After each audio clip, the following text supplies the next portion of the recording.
Hey there. So we're looking at the week of April 8th through the 14th. Let's see, I prepared the cards. We'll see what they have to say. And we have the cards I'm using, the Illuminating Journey Deck that I created. You can find out more about them at Duchene.com/Illuminating Journey Cards. So I prepared the cards, as I mentioned. Let's see what we have coming up. I know this week we do have Jupiter on the 10th going retrograde, and goes retrograde for quite a number of months. I don't remember exactly how many, but at least 5 months, I believe.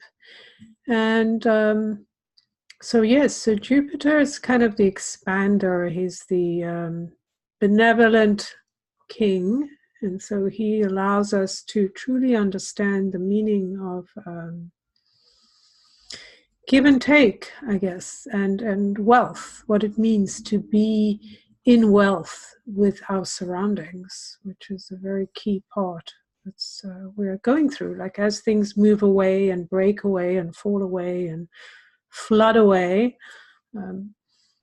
we're having to look at our values, what we value, and how we think about the ratio of our wealth in terms of external proof compared to internal knowing. So that'll be interesting.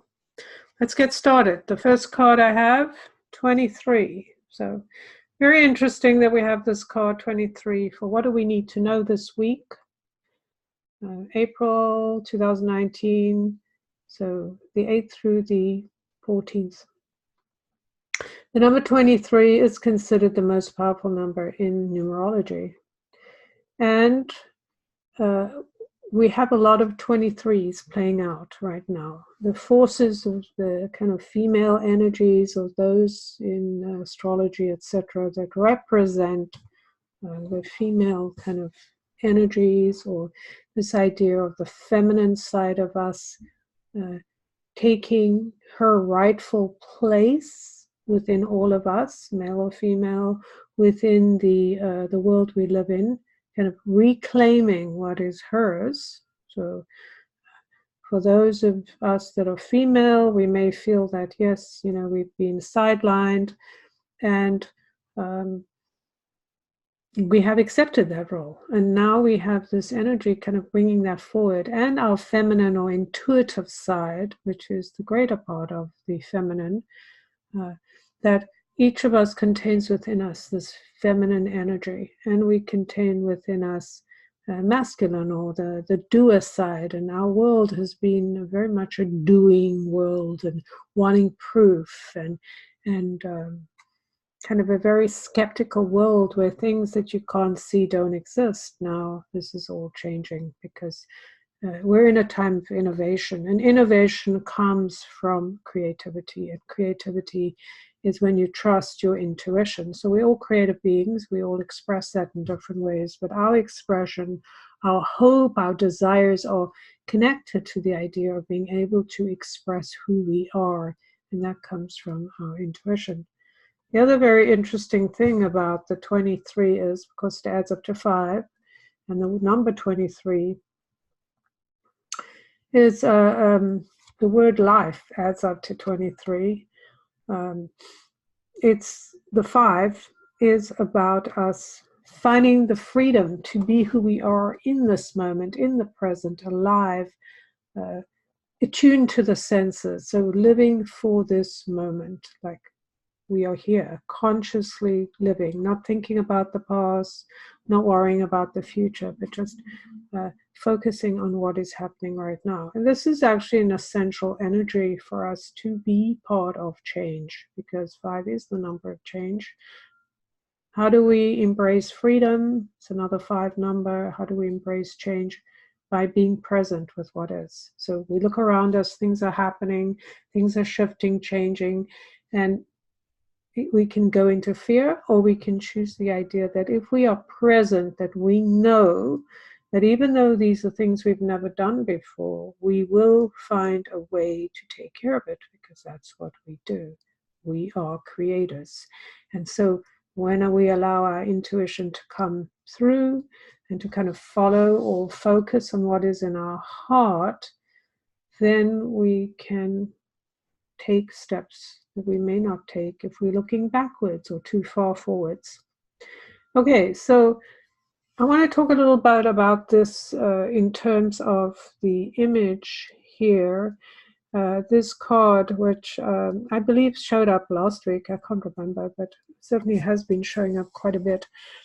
And what I think is interesting about this card is it's a desert, right? There's that energy of the kind of the hawk here on top of the pyramid, which is about being all-seeing and intuitive. It's about taking flight, but not flight through fear, but a flight through kind of looking at the bigger picture, changing our minds, right? Our minds have been very kind of narrow about what we believe and what we know. And here this is like, you know, when I see this card, it makes me think, if I was going to go on a journey in the desert, what would that be like? Like if I was going to a place I didn't know, how would I do this? How would I go on this path?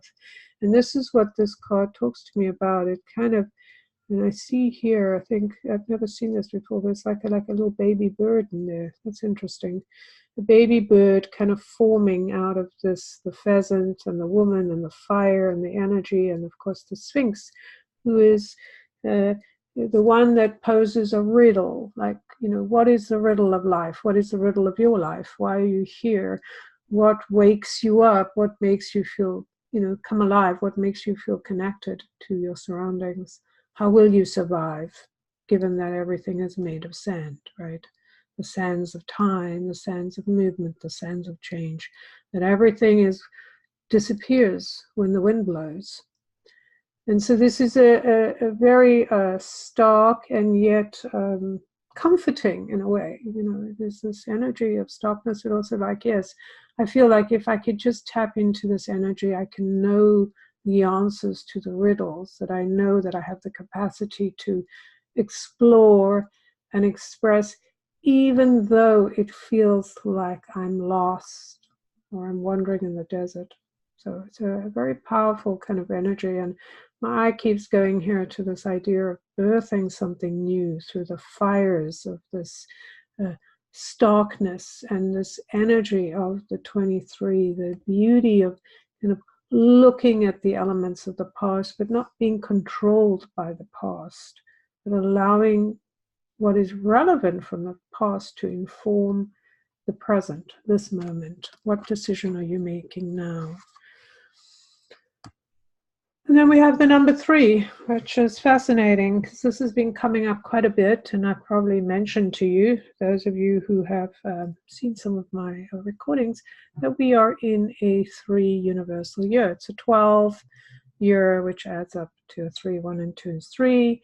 We're being told that we need to follow the 1, 2, 3 method, the step by step. This is it. And 3 is a number that is about curiosity. It's about connecting with people, you know, being social, but it's also about that curiosity, kind of this energy here. And there is a lot of yellow in here, you know, this kind of, to me, yellow is the number of hope. It's also the number of the 3rd chakra, the color, the 3rd chakra, because that's about power.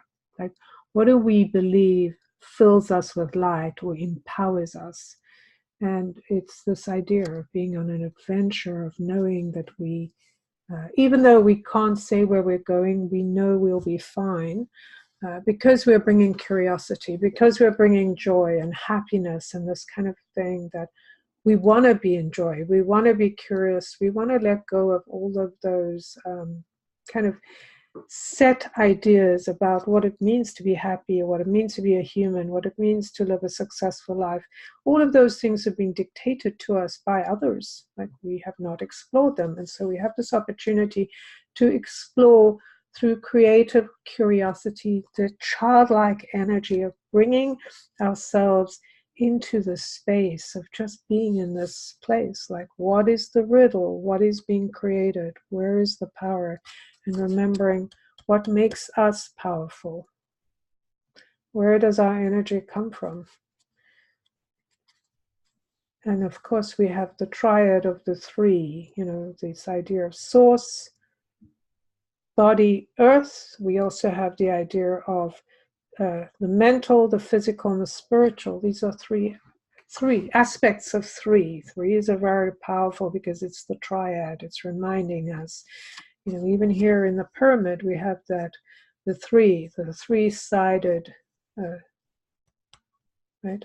Each side of the pyramid is three-sided. So there's that triangle that's inherent in the pyramid. So very much this energy of bringing this sense of curiosity and willing to socialize with others. That means that we explore the things we want to explore. We get curious about things instead of getting angry. If we have the urge to get angry or to think, why should I bother? Get curious, and maybe that'll give you the solution.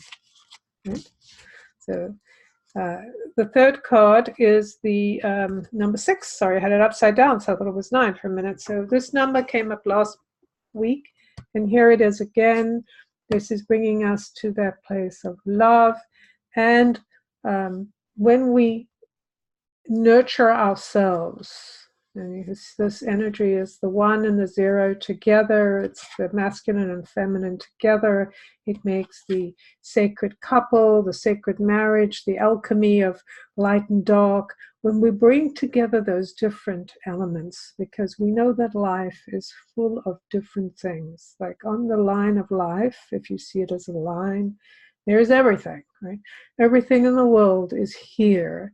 And we have to come to terms with what do we need in our world so that we know we're safe and that we're taken care of. And we are the ones that can do that. We're the ones that must speak up about what our needs are, what our limits are. And we go, this is what I need to know in order to be in a relationship with someone or something, because this is also calling us into the idea of being in relationship with ourselves, with the people around us, with the world. And of course, 3 is, wrong card, 3 is half of 6. So they're both emotional numbers. They're both about love. 3 is about the self-love aspect.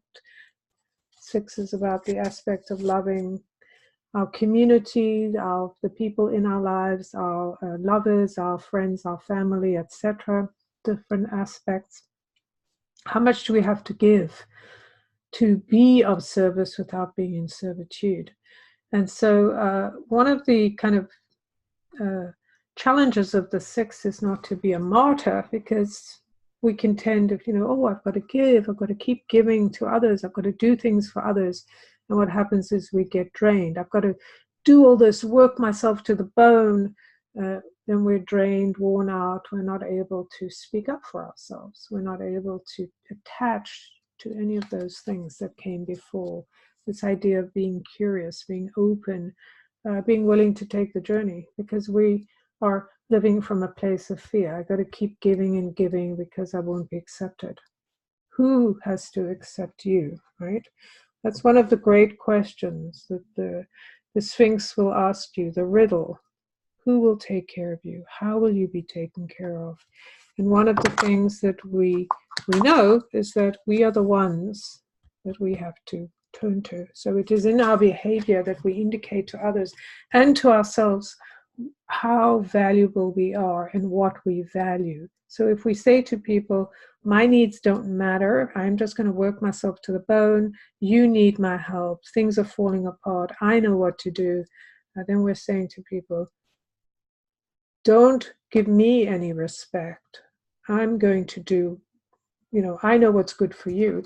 So we're telling them 2 things. We're telling them that we don't need anything because we're so self-sufficient. We don't care if we wear out. And we're also saying that we know what's better for them. The best way to take care of others is to take care of ourselves, because that's the truth, right? When we are able to say, I'm going to help you, just tell me what you need, or, whatever. But this is what I need. I need to know that I have my Sundays off, time to myself. I can only give you this much. This is what it looks like. This is what it looks like having a relationship with me. That's where you're taking care of yourself. And then the other person doesn't have to take care of you. Isn't that amazing? When you take care of yourself, you actually take the burden of other people taking care of you. And also you stop blaming other people. Oh, I did all this for you and you don't appreciate me. No, you appreciate you. And then everything starts falling into place, right? You show other people how to treat you. And you listen and let other people show you how to treat them. It's so powerful. So here we have the 3 cards. We have the 23, which is a 5. And we had the 3, which is that number of emotion where we come and get curious and joyful and just, create. And 6 is that extension of the creation that allows us to understand ourselves in relationship to others. How do we love the world we're living in? Because it's not just us. So how do we show who we are and live with others in that same place, right? Because it's like that somebody who's spiritual can go up to a cave and be very spiritual. But when you come down and you have to relate to others, then you get really irritated because there are people here, right? So how do you deal with people? How do you deal with yourself? I'm going to just pull one more card because I feel like I should. And that's the 2 coming up here, soul portal number 2. And so here is this energy of balance. I was just talking about kind of that 6 energy. And I love that we have the 2 here because it gives us a more integrated energy of finding balance between different forms, different ways of being. We have to find the lushness of who we are in the life we have right now, regardless of how it looks. We need to see the beauty in what there is and find our spot on this line, right? Where are we in the line of life? Like, where is our balance? Where is our harmonizing point? Because then if we find that, we can rest there. We can breathe in and go, okay, I remember who I am. I remember what I need to do right now. We can always move that line along once we get some of the things we need, once we find that nourishment or nurturing that we need. But we can't get to another place until we pause where we are and go, okay, this is where I am. This is what I need. This is what I believe. Oh, here's something different coming in, and I can move along. So I'm getting the sense that we need to rest. I know this month is about resting, so that's what we need to do. We need to rest and reflect, as well as converse with others. So we get curious, we go out and explore, we test out our kindness with others, and then we come back and go, okay, let me, integrate all of these things, because we're going through a really, it's a magical time we're in, but it's also very hectic, and there's a lot of things we need to learn and adjust to in this time. So this is an adjustment period, right? And this is how we learn to adjust. We get curious, we kind of embrace that life force that's within us, of this seeing the world as a plain, a desert, where we are encountering new forms that we need to be in the moment with. We get to activate our personal power by being true to who we are, creating and expressing from that place. We get to be in relationship with others from that same place. So we're just extending that energy and then finding or reminding ourselves about the truth of finding what is sacred, or our place in the line between light and dark, love and fear, wherever it is, like between the 2 opposites. Where is our spot, and where can we rest and just be refreshed and reflective, so we can come back out and kind of expand again and start over, go back to this one, this one, this one, and then here. Okay, so that's it from me. Let me know what came up for you. You may see something different to what I mentioned, and I love to hear what you see and what you experience. Leave me a comment if you enjoyed the reading. Like and comment, subscribe, and if you want to know more about me or get connected to me, I offer a program. It's a monthly program. You can just sign up. It's $29 a month, and you get a bunch of things to support you through this time. You can find out more about that at jenduchene.com/soulpillow salon. And I'll leave all the links below. Thank you.